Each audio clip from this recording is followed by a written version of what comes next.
Hello, RoahmMythril here once again, and it's been 1 week, and an extra day because time kinda got away from me. So it's time for the results of the Let's Vote Round 2 poll. Just as a reassurance, I will indeed be doing all 8 projects from the poll, in order of how they placed, with possible in-between projects as well. Also, as I said, I did have a prediction as to what would win. Was I right? Well, let's find out. So, in 8th place we have The Adventures of Lolo, with 113 votes. I admittedly kinda thought this might place last, but I'm glad to see there was some genuine interest in it, even among those who ultimately voted for something else. It's one of those I really wanted to LP, but I wasn't sure if viewers would like it or not, but it does seem like there's some definite interest, so that makes me happy. Next up, in 7th, we have Star Tropics, with 127 votes. It's hard to really gauge how results will go sometimes. I thought this one might place a little higher, actually. Either I overestimated the cult classic factor I figured this would have, or other options were just more tempting, but this is what I love about a not-so-easily predictable vote. Coming in 6th, we have Secret of Evermore, with 157 votes. A lot of what I said about Star Tropics goes here, too.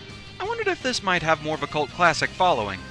Granted, this one also isn't quite as well known as Secret of Mana was, but as with all of these, I'll be looking forward to this one. Placing 5th, we have Zelda 2: The Adventure of Link, with 171 votes. Kinda the odd one out of the Zelda series, I honestly wasn't sure where this one was going to place. And as it turns out, fairly close to the middle of the rankings. Funny thing is, I saw something today about someone at Inti Creates saying they'd like to try doing a remake of the game. Moving to the upper half, in 4th place we have VVVVVV, with 256 votes. While this isn't the one I expected to win, I did think this one would place higher. Honestly, I figured it would take at least 2nd, so surprise on me. I think I saw some people saying that they hesitated to vote for it because they wanted to give me a break from difficult platforming, actually.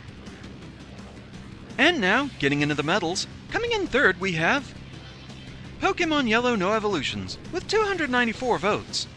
I'll be honest, I'm kinda happy this one placed as well as it did. I actually haven't played any Pokemon in a while. I've been distracted by other games, so I'm kinda looking forward to this. Kanto is a pretty short trip overall, so I think this one will be a fairly simple and fun project to get into. Taking home the silver, in 2nd place we have Cuphead, with 377 votes. And there goes my prediction right out the window.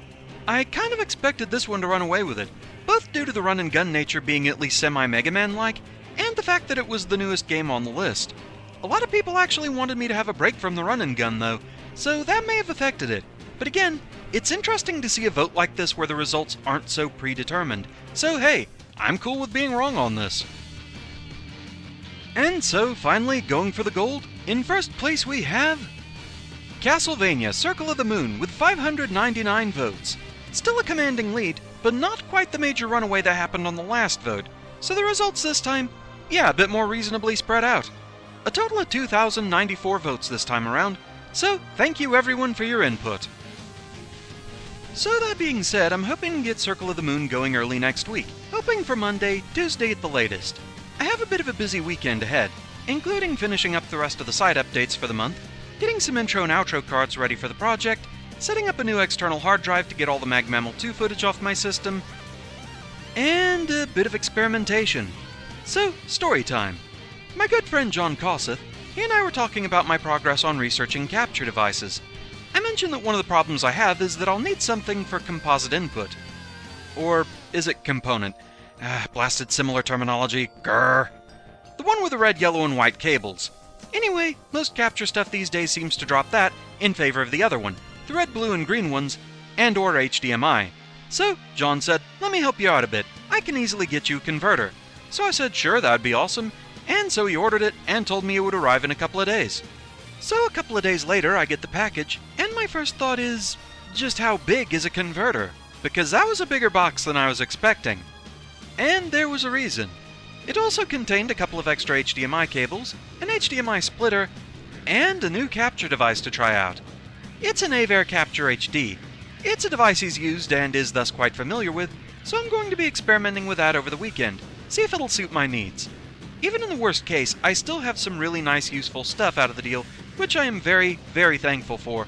And if all goes well, I'll be able to record consoles again, which... that'd be very nice indeed. So, here's hoping it works out. Anyway, with that, hopefully we'll get Circle of the Moon going quite soon. I'm looking forward to starting up a new project. That's pretty much it for now, though, so thank you very much for your support, thank you for voting, and I shall see you again next time. Until then, fare thee well.